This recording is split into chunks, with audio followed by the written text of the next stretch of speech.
ہمارے نبی جناب محمد رسول اللہ صلی اللہ تعالی علیہ وسلم کی جو ذات ہے وہ صرف مسلمانوں کے لیے نہیں ہے بلکہ پوری انسانیت کے لیے اللہ تبارک تعالیٰ نے آپ کو اس دنیا میں بھیجا.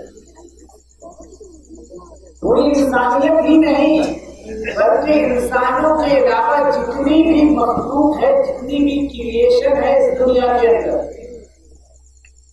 اور ہول کریشن ساری مخلوق کے لیے اللہ تعالیٰ نے ہمارے نبی صلی اللہ علیہ وسلم کو بھیجا. اللہ تبارک و تعالیٰ نے قرآن مجید میں فرمایا وَمَا أَرْسَلْنَاكَ إِلَّا رَحْمَةً لِلْعَالَمِينَ. ہم نے آپ کو سارے جہان کے لیے پوری دنیا کے لیے کیا بنا کر کے بھیجا ہے؟ اللہ نے فرمایا کہ ہم نے آپ کو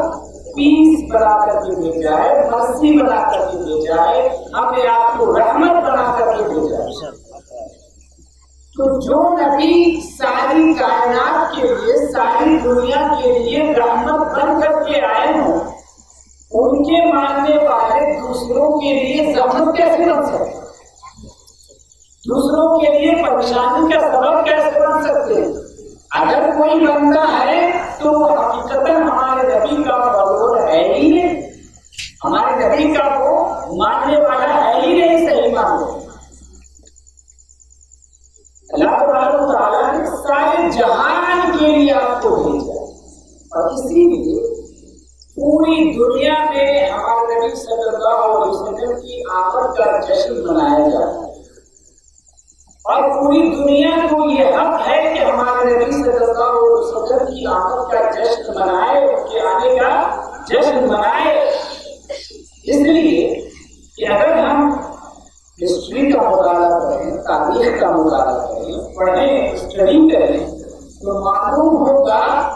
کہ دنیا دو طرح کی ہے.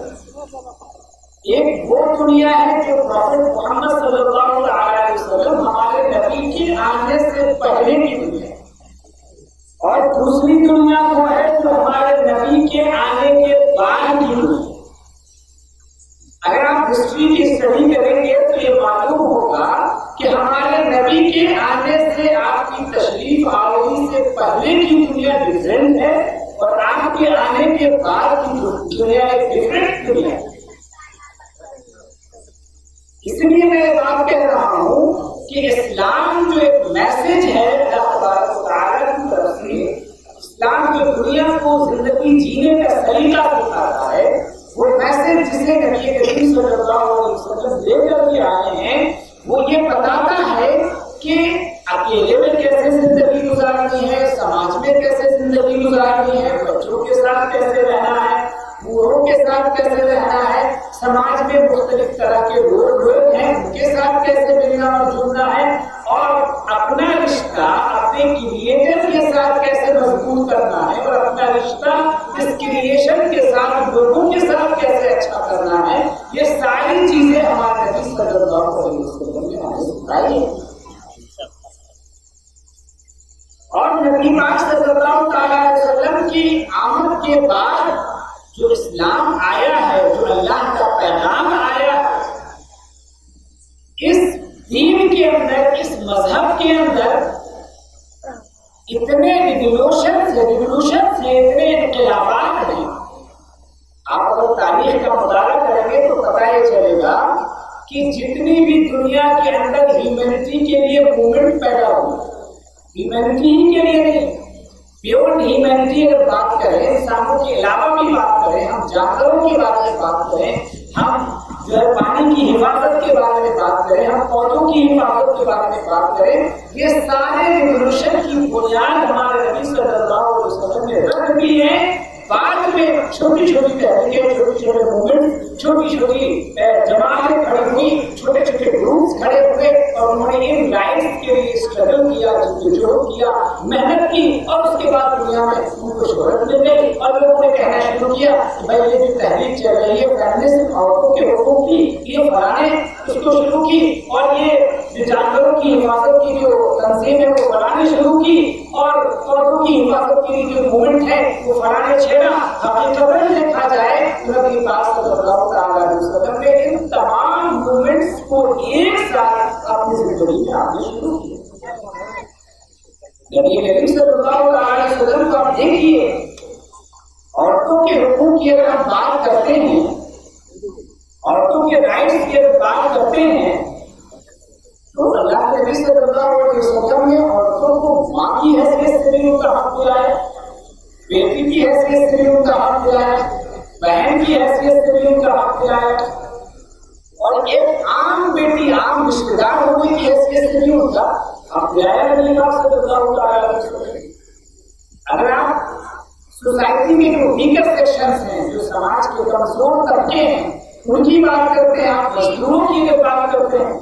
دنیا میں ڈے منایا جاتا ہے یوم مزدور، مزدوروں کے نام سے دن منایا جاتا ہے۔ ہمارے نبی صلی اللہ علیہ وسلم نے فرمایا کہ مزدوروں کی مزدوری ان کا پسینہ سوکھنے سے پہلے دے۔ یہ ہمارے نبی صلی اللہ علیہ وسلم نے فرمایا۔ اگر آپ جانوروں کی حفاظت کی بات کرتے ہیں تو ہمارے نبی صلی اللہ علیہ وسلم نے باضابطہ یہ فرمایا کہ وہ انسان جہنم میں جائے گا جو جانوروں کو بلا وجہ تکلیف دیتا ہے۔ ہمارے نبی صلی اللہ علیہ وسلم پانی کی حفاظت کی بات کی جائے، آج کے زمانے میں سب سے زیادہ جو اسکیسٹی ہے، سب سے بڑی پرابلم ہے، پانی کا پرابلم ہے۔ یہاں والوں کو زیادہ محسوس نہیں ہوتا ہے، لیکن باہر جا کے دیکھیے دوسرے اسٹیٹ میں اس بار تو بارش نہیں ہوئی ہے، تو بعض علاقے میں سننے میں آیا کہ ہینڈ پمپ سے جو پانی نہیں آیا۔ تو پانی کی حفاظت کی اگر بات کی جائے تو ہمارے نبی صلی اللہ علیہ وسلم نے فرمایا کہ تو پانی کو بلا وجہ ضائع نہ کرو، برباد نہ کرو، اگرچہ تم بہتی ہوئی نہر کے پاس ہو، بہتی ہوئی نہر کے پاس ہو، پھر بھی پانی کو آپ کو ضائع نہیں کرنا ہے، برباد نہیں کرنا ہے۔ پودے لگانے کی اگر بات ہو، سماج میں درخت لگانے کی بات ہو، تو اللہ نبی صلی اللہ علیہ وسلم کی یہ حدیث ہے اور کی بات ہے، حضور اتنی پیاری بات فرماتے ہیں، اور اس سے معلوم ہوتا ہے کہ ہمارے جو پروفٹ ہیں وہ ہم کو کیسے مثبت کاموں کی طرف، پازیٹیو جو کام ہے ان کی طرف کیسے ہم کو دعوت دیتے ہیں۔ وہ کہتے ہیں کہ اگر قیامت قائم ہونے والی ہو، دنیا کا انت ہونے والا ہو، دنیا ختم ہونے والی ہو، اور تمہارے ہاتھ میں درخت کا ایک پودا ہے، ایک پودا تمہارے ہاتھ میں ہے، اور تمہارے پاس اتنا ٹائم ہے کہ اس پودے کو لگا سکتے ہو تو لگا دو اور رزلٹ کی پرواہ ہے۔ اس پودے کو لگا دو اور رزلٹ کی پرواہ نہ کرو۔ حالانکہ معلوم ہے کبھی دنیا انت ہو جائے، دنیا کا انت ہو جائے، لیکن اس کے باوجود ہمیں کہتے ہیں تم پیڑ لگا کے جاؤ، کیونکہ اس سے یہ میسج دیا جا رہا ہے کہ ہمیں پازیٹیو کاموں کے لیے، سماج کو بنانے والے کاموں کے لیے، سماج کا بھلا کرنے والے کاموں کے لیے ہمیشہ ہم لوگوں کو ایکٹیو رہنا چاہیے۔